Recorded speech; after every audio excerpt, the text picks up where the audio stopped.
Vadodara airport ઉપર African મુસાફરોનું screening શરૂ કરાયું છે. તો ઇબોલા એલર્ટ બાદ ડેક્લેરેશન ફોર્મ ફરજિયાત કરવામાં આવ્યું છે. યુગાન્ડા અને કોંગોથી આવતા મુસાફરોની ખાસ તપાસ કરવામાં આવી રહી છે. તો અમદાવાદ એરપોર્ટ ઉપર આરોગ્ય ટીમ તૈનાત કરવામાં આવ્યું છે. તો સિવિલ હોસ્પિટલમાં પણ આઇસોલેશન વોર્ડ તૈયાર કરાયા છે. તો સુરત સહિત ગુજરાતમાં આરોગ્ય વિભાગ એલર્ટ મોડમાં હોય તેવું લાગી રહ્યું છે. તો શૈલેષ સુતરિયાએ ઇબોલાની તૈયારી અંગે માહિતી આપી છે. ઇબોલામાં ભારત સરકાર અને વિશ્વ આરોગ્ય સંસ્થાના સહયોગથી એક ગાઈડલાઇન્સ નક્કી કરવામાં આવી છે.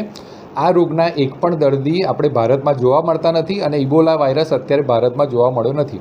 એટલે વિદેશથી આવતા જે પ્રવાસીઓ હોય એમાં ખાસ કરીને કોંગો, યુગાન્ડા જેવા જે આફ્રિકન કન્ટ્રીમાંથી આવે છે એની વિશેષ તપાસ થાય છે. ઇમિગ્રેશન ડિપાર્ટમેન્ટના સહયોગથી આપણે ઇન્ટરનેશનલ એરપોર્ટ પર ટીમ તૈનાત કરવામાં આવી છે. ભારત સરકાર દ્વારા 3 કેટેગરી નક્કી કરવામાં આવી છે.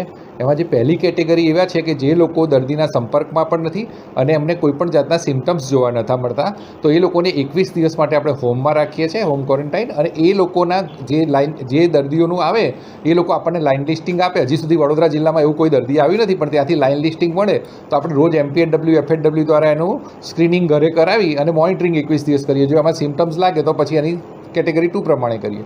કેટેગરી 2ની અંદર એવું છે કે દર્દી આવ્યા છે એને સિમ્ટમ્સ નથી, પણ દર્દી એવા કોન્ટેક્ટમાં હતા કે જે કોઈ દર્દી હતું ત્યાં આગળ અને દર્દી મરી ગયું છે ઇબોલાના કારણે, તો એને આપણે ટ્રીટ કરીશ. એટલે આપણે તરત જ એના માટે ડાયગ્નોસ્ટિક ક્રાઇટેરિયા નક્કી કર્યા છે.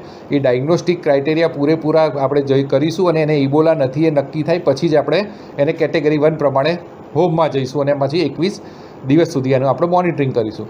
જો કોઈ પેશન્ટને સંપર્કમાં હોય અથવા જે ટ્રાવેલર આવ્યું છે એને સિમ્ટમ્સ જોવા મળે તો આપણે એને કેટેગરી 3માં લઈ જઈશું.